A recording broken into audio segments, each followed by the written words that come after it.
Bienvenida, bienvenido a esta inmersión profunda.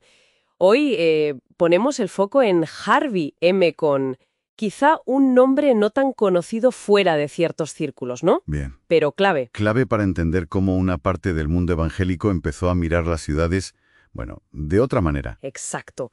Cohn, recordamos las fechas 1933-1999. Eso es, fue un teólogo misionero presbiteriano canadiense-estadounidense, profesor en el Westminster Theological Seminary, el WTS, un centro importante en la tradición reformada. Y una figura fundamental, decías, para la misiología urbana contemporánea, o sea, la reflexión sobre la misión cristiana en la ciudad. Eso es, especialmente desde esa perspectiva reformada que, bueno, pone mucho énfasis en la soberanía de Dios y esas cosas.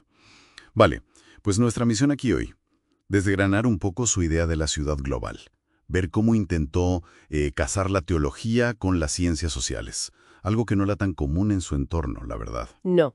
Y bueno, rastrear su legado, sobre todo quizá en el mundo hispanohablante. Tenemos varios textos de base sobre él. Nos sumergimos. Vamos allá. A ver, la gran idea de Cohn, la que más resonó, fue esta. Ya no vivimos en la aldea global esa de McLuhan, sino en una ciudad global. Ajá. Pero ojo, para él esto no era solo una estadística, ¿eh? No era solo que más gente vive en ciudades. O sea, iba más allá de la demografía pura. ¿Qué implicaba para Cohn? Pues aquí es donde yo creo la cosa se pone realmente interesante. Para Cohn era una afirmación teológica. De peso. Teológica. La ciudad como concepto teológico. Sí, la ciudad con toda su complejidad. No, la pobreza, el racismo, las estructuras, pues no era un problema secundario, un escenario difícil para la fe, Sino... sino el lente principal, el prismo a través del cual entender la misión de Dios hoy. Y esto, claro, le llevó a defender algo bastante rompedor para el evangelicalismo conservador de su época. ¿Qué era? Pues defender el uso de la investigación social como herramienta ministerial. Entiendo. Integrar el análisis social en la teología práctica. Suena lógico ahora, pero en su momento... Exacto, claro. Y es interesante ver cómo llegó ahí, porque él venía de una formación reformada muy centrada en la doctrina, ¿no? Estudió en Calvin College, en UTS. Pero hubo algo que le marcó, ¿verdad? Su experiencia vital, sí.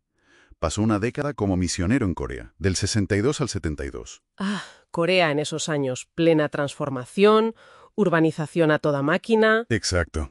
Una urbanización rapidísima, a menudo caótica. Y esa experiencia, digamos, a pie de calle, le sacudió. Vio que los modelos teóricos que traía, pues, no siempre encajaban con la realidad cruda. Claro, el choque entre la teoría y la práctica, lo que se aprende en los libros y lo que ves en la calle. Justo. Así que al volver a Filadelfia, ya como profesor en UTS, pudo hacer una síntesis muy potente. Combinar ese rigor teológico reformado con un análisis cultural profundo, aprendido casi a la fuerza en Corea. Y de ahí su insistencia en la formación. Exacto. En una formación teológica en la ciudad. No solo sobre la ciudad, ¿sabes? Vivirla.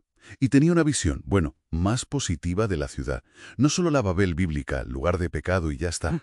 Sino también cómo. Como un espacio central en el plan redentor de Dios, que culmina al final en la imagen bíblica de la Nueva Jerusalén, una ciudad redimida. Interesante esa perspectiva. Y mencionabas antes herramientas, una metodología. ¿Llegó a desarrollar algo concreto para abordar esa realidad urbana? Sí, y este es muy práctico. Junto a Manuel Ortiz, otro nombre importante, en su libro clave Urban Ministry, propusieron un marco que integraba datos, estudios sociales, con la reflexión bíblica, claro. Vale. ¿Y cómo era ese marco?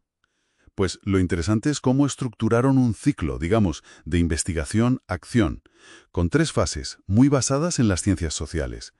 Primero, el diagnóstico. Diagnóstico, identificar problemas. Eso es, usar herramientas como la etnografía, las entrevistas, para entender problemas urbanos específicos. Pobreza, exclusión, lo que fuera. Entender qué pasa realmente. Vale, primer paso, entender. Luego, Luego la exploración. que es mirar críticamente qué se está haciendo ya. Evaluar si los ministerios que existen en esa ciudad son efectivos, si responden a lo que se diagnosticó. Entendido. Diagnosticar, evaluar lo existente. ¿Y el tercero? El proceso prescriptivo. O sea, planificar. Con base en el diagnóstico y la exploración, diseñar estrategias para el futuro, teniendo en cuenta tendencias sociales, demográficas. Planificar con base en la realidad, exacto. Y un punto que para ellos era crucial, insistieron mucho en la importancia del liderazgo laico, la gente de la propia comunidad urbana. Ellos tenían que llevar las riendas de esto, diagnosticar, evaluar, planificar, pero con la gente de allí. Suena muy coherente. Y supongo que formalizarlo así, en un método, fue un gran aporte. Desde luego. Y hay otro libro suyo que mencionaste con un título muy directo. Evangelism, Doing Justice and Preaching Grace. Evangelismo, hacer justicia y predicar la gracia. Casi nada.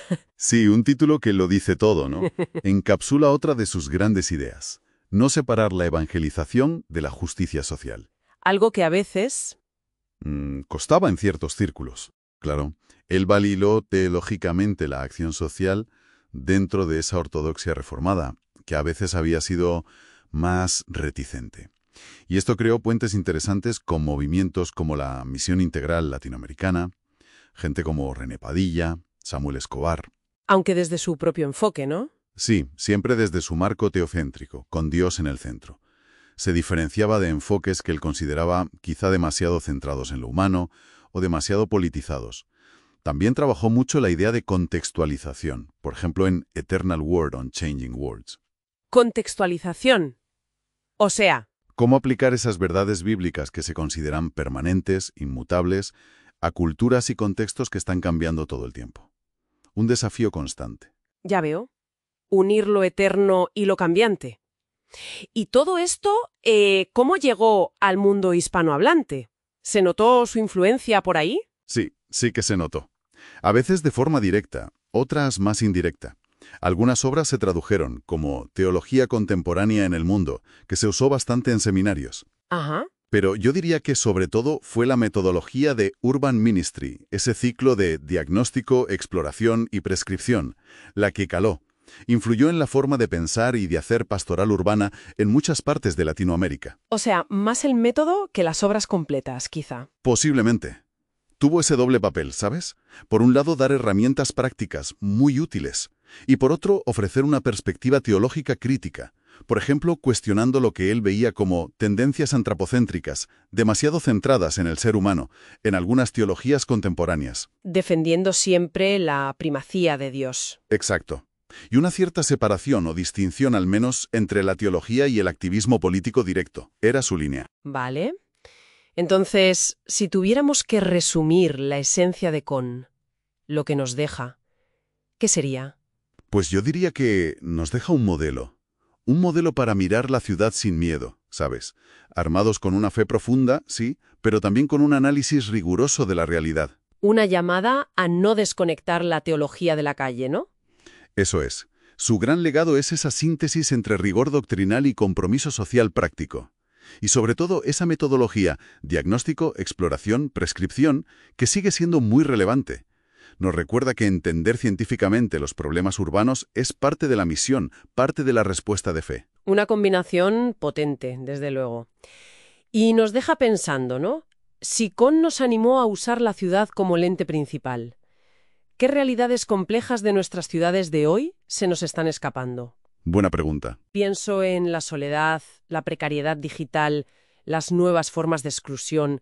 ¿Qué aspectos podrían estar pasando desapercibidos para las miradas ministeriales actuales? Y sobre todo, ¿qué nuevas herramientas de diagnóstico, qué nuevas formas de mirar necesitaríamos hoy para entenderlas y responder con esa fidelidad y eficacia que él buscaba? Ahí queda la reflexión. Una tarea pendiente, quizá.